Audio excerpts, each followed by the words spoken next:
Also, some other leaders of different departments concerning and relating with the relation between Italy today. And may I invite you to take the floor, Excellency. Thank you very much.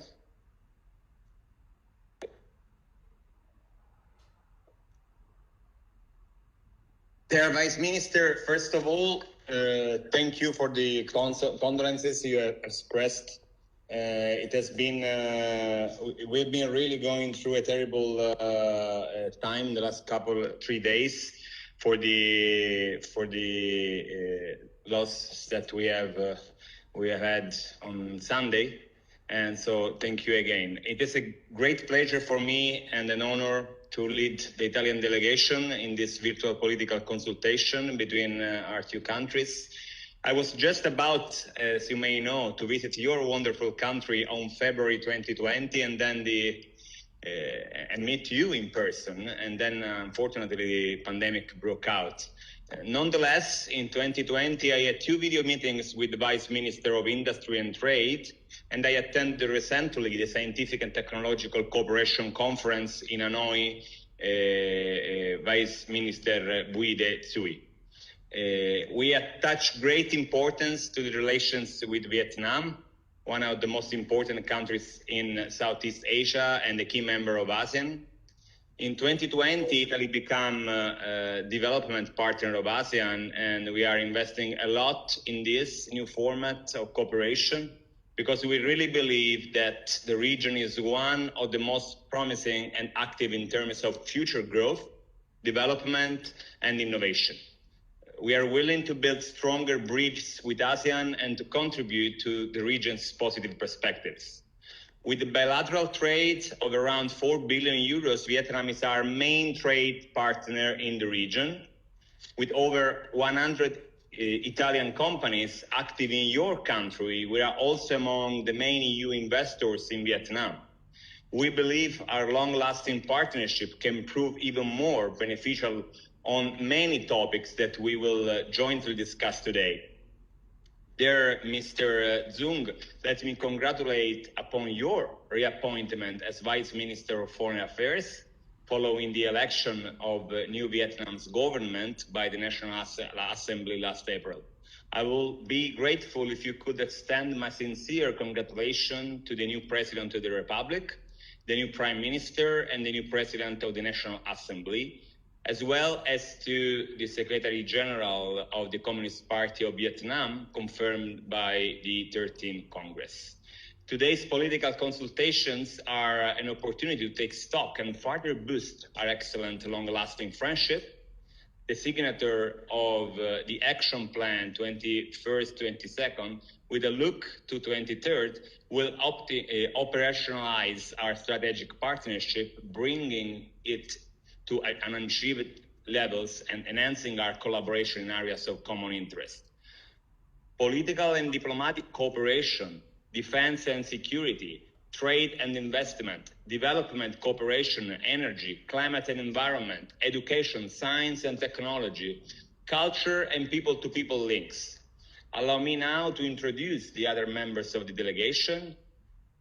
The Principal Director for Asia Pacific, Ms. Gabriella Biondi, that you surely know already, Vice Admiral Dario Giacomin, Deputy Secretary General, Minister of Defense, Mr. Olivero Montanaro, Director at the Ministry of Ecological Transition, and Mr. Domenico Di Giorgio, Italian Medicine Agency. I would like to greet our ambassador to Hanoi, Mr. Antonio Alessandro. We also have the pleasure to have with us the ambassador of Vietnam to Rome, Ms. Nguyen Thi Bicue. Here is much work ahead of us, so let's begin with the first item. We will now talk about the COVID pandemic and the lesson learned from it. Vietnam, in this topic, has been one of the most effective countries in fighting the spread of the virus and has achieved excellent results that allowed to resume nearly all economic and social activities, We are glad that the current wave of cases is basically under control, and we hope that this could soon lead to a softening of the quarantine's duration and conditions. Although the pandemic situation in Italy and all of Europe remains challenging, the overall sanitary conditions are steadily improving. Up to now, Italy had to face over 4 million infected and 125,000 deaths. We are confident that through an intensive and widespread vaccination campaign, we will be able to contain the contagion and reduce the numbers of deaths and patients in severe conditions.